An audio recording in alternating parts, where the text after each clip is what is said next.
G మరి ఇప్పుడు already జూమ్లో ఉన్నారు.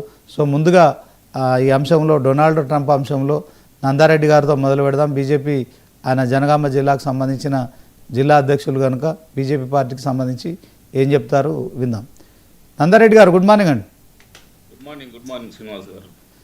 ఎలా చూస్తారు సార్ నందారెడ్డి గారు? మొత్తానికైతే ట్రంప్ మరొకసారి ఇప్పటి వరకు 25% అని చెప్పి సుంకాలు మరొకసారి ఇంకో 25% 50% సుంకాలు విధించి భారత్ను వాణిజ్య పరంగా కావచ్చు, తర్వాత అన్ని రంగాల్లో మరి భారత్ సంపదను కొల్లగొట్టే ప్రయత్నం చేశారు. ఇదే క్రమంలో నరేంద్ర మోడీ గారు మరొక వైపు చైనా, మరొక వైపు రష్యాతో మరి మరొకసారి వ్యాపార వాణిజ్య సంబంధాలను మరి అమెరికా విసిరిన సవాల్ను స్వీకరించారు. సో అమెరికాతో వాణిజ్య వ్యాపార సంబంధాలు మరి కొనసాగించకూడదని ఈ చైనా రష్యాతో ఖచ్చితంగా మరొకసారి ఆ ఒప్పందాలు పునరుద్ధరించుకోవడం కావచ్చు, మరి ఏదైతే ఆయిల్ లాంటి దిగుమతుల విషయంలో కావచ్చు, మిగతా అంశాల విషయంలో కావచ్చు ముందుకెళ్తున్న తరుణంలో మొత్తానికి ట్రంప్కు ఖచ్చితంగా చెక్ పెట్టే కార్యక్రమం మోదీ చేస్తుంటే మరొకసారి డొనాల్డ్ ట్రంప్ H1B వీసాలపై మరి దీంట్లో ఉన్న ఆంక్షలను మరి పొడిగిస్తూ, అంటే దాంట్లో ఏదైతే $1,00,000 పే చేయాలనే అంశంలో, సో దీన్ని ఎట్లా చూస్తాము? దీని పట్ల మీరేం చెప్తారు? ముందుగా మీకు అదేవిధంగా తోటి మిత్రులకు ప్రేక్షకులకు నమస్కారం. నేనేమంటుండా, అమెరికాకు ఉన్నటువంటి ఒక ఫస్ట్ నుంచి ఉన్నటువంటి ఒక ధోరణి ఏంటి? చిన్న చిన్న కంట్రీలను సర్వనాశనం చేయడమే అమెరికాకు ఉన్నటువంటి ఒక పెద్ద పని.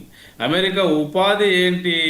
కేవలం ఆయుధాలు తయారు చేయాలి, వేరే కంట్రీలకు అక్కడ షాంపిల్స్గా అక్కడ ఉన్నటువంటి ఒక తీవ్రవాద సంస్థలకు కానీ, లేదు అనుకుంటే ఇంకా ఏదైనా అక్కడ ప్రతిపక్ష పార్టీలకు కానీ అక్కడ ఉన్నటువంటి ఒక చిన్న చిన్న దేశాలన్నింటినీ అక్కడ విచ్ఛిన్నం చేయడానికి కొన్ని ఆయుధాలు ఎరగవేస్తూ వాటిని కంట్రోల్ చేయడానికి ఆయుధాలు అమ్ముతూ, లేదంటే చిన్న చిన్న దేశాలకు యుద్ధాలు వాళ్ళే పురిగొల్పుతూ వీళ్ళ నుండి వాళ్ళ మీద దాడులు చేపిస్తూ ఆ దాడులను కంట్రోల్ చేయడానికి అమెరికా మద్దతు ఇస్తున్నట్టు నటిస్తూ ప్రపంచ దేశాలను ఆల్మోస్ట్ సగానికి పైగా విచ్ఛిన్నం చేస్తున్నటువంటి ఒక దేశమే అమెరికా దేశం.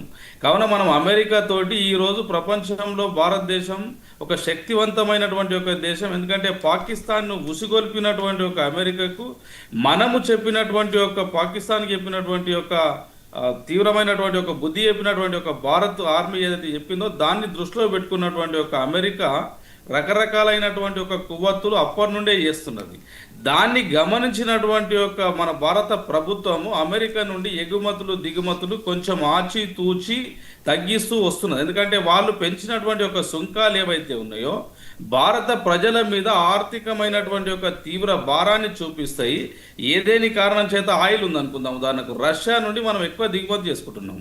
ఎందుకు రష్యా నుండి ఎక్కువ దిగుమతి చేసుకుంటున్నాం? అమెరికా వాళ్ళు సుంకాలు పెంచడంతో కాకుండా ఏదేని కారణం చేత ఎప్పుడైనా సడన్గా తగ్గించేసేసి భారతదేశంలో సడన్గా ధరలు పెంచుకునేటటువంటి ఒక పరిస్థితి తీసుకొస్తున్నటువంటి ఒక ఉద్దేశంతో భారత ప్రభుత్వం ముందు నుండే అమెరికాను గ్రహిస్తూ వస్తున్నది. కావున వాళ్ళ నుండి మనం ఏదైతే సత్సంబంధాలను తగ్గిస్తూ మనం చైనా నుండి కానీ, అదేవిధంగా రష్యా నుండి కానీ, మిగతా దేశాల నుండి కానీ మన ఒప్పందాలు పెంచుకుంటున్నాం. దీనికి మూల కారణం ఏంటంటే, మీరు చూడండి, రష్యాను ఉక్రెయిన్ యుద్ధం ఏ విధంగా ఉన్నది?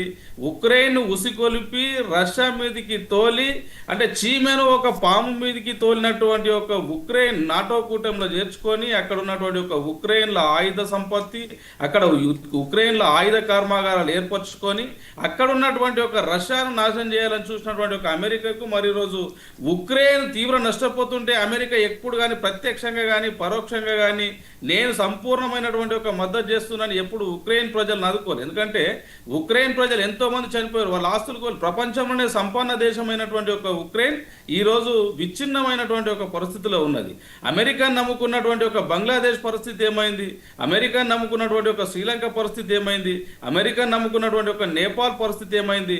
అమెరికా అంటేనే పెట్టుబడిదారి వ్యవస్థను పెంచి పోషించడమే కాకుండా తీవ్రవాద వ్యవస్థను పెంచి పోషిస్తూ దాన్ని కంట్రోల్ చేస్తున్నట్టు నటిస్తూ ఆయుధాలు అమ్ముకొని బతికేటటువంటి ఒక అమెరికాను మనం దూరం పెడుతూ వస్తున్నటువంటి ఒక కారణం చేత భారతదేశానికి ఏం పెద్ద నష్టం ఉండదు. $1,00,000 అయితే H1B వీసా మీద అమెరికా ప్రభుత్వం కేటాయించినట్టయితే అవసరం వస్తే భారతదేశ ప్రజలు భారతదేశంలోనే సొంత కంపెనీలు ఏర్పరచుకొని మనం దిగుమతులు తగ్గించుకొని మన ఎగుమతులు. మొన్న ఒక అమెరికా వ్యవసాయ శాఖ మంత్రి అనుకుంటా ఏదో మాట్లాడుతున్నాడు. ఏం మాట్లాడుతున్నాడు?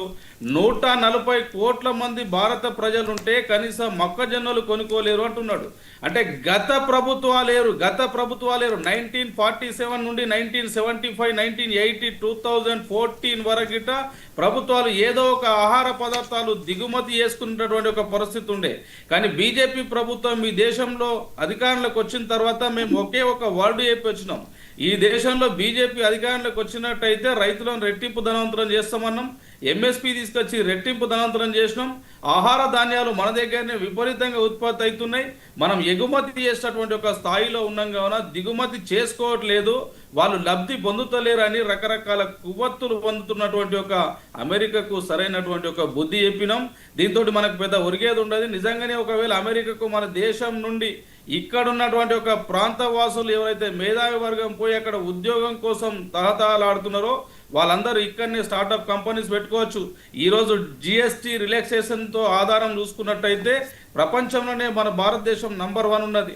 సామాన్యులకు వచ్చినటువంటి ఒక చిన్న తరహా కర్మాగారాలకు కానీ, అదేవిధంగా చిన్న తరహా పాడి పరిశ్రమకు సంబంధించినటువంటి ఒక ఉత్పత్తులు కానీ, ఇంకా మెడికల్ డివైజెస్ సంబంధించినటువంటి ఒక ఉత్పత్తులు కానీ, వీటన్నిటి మీద మనము జిఎస్టీ తక్కువ చేసినాం కావున ఈ దేశ సంపదను ఈ దేశంలో ఉంచుతూ ఈ దేశంలో కర్మాగారాలు ప్రారంభం చేస్తూ వాటిని కొనసాగించినట్టయితే మన మేధావి వర్గం ఒకవేళ అమెరికాకు పోనట్టయితే, మన మేధాశక్తి అమెరికాలో లేనట్టయితే అమెరికా 4 నుండి 2 సంవత్సరాలు 3 సంవత్సరాలు 5 సంవత్సరాల్లో దిగి మళ్ళీ భారతదేశానికి వచ్చి అయ్యా మాకు పంపండి అనేటటువంటి ఒక పరిస్థితి వస్తుంది. మనం కొద్ది రోజులు ఓపికతోటి చూడాల్సినటువంటి ఒక అవసరం తప్ప అమెరికా మీద దాని మీద అంత డిఫెండ్ అయ్యాల్సినటువంటి అవసరం లేదని ఇది నా వ్యక్తిగత రైట్. ఓకే నందగారు, జిఎస్టీ గురించి మీరు నాకు ఏమైనా అవకాశం ఇస్తే చాలా విషయాలు మాట్లాడేది. రైట్, మాట్లాడదాం. జిఎస్టీ సవరణల విషయం కూడా మాట్లాడదాం. ఒక నిమిషం నందారెడ్డి గారు అలాగే ఉండండి. ఒకసారి దీనిపై తెలంగాణ ఐటీ శాఖ మంత్రి శ్రీధర్ బాబు గారు మాట్లాడారు. ఆయన బయట కూడా చూద్దాం. శ్రీధర్ బాబు గారు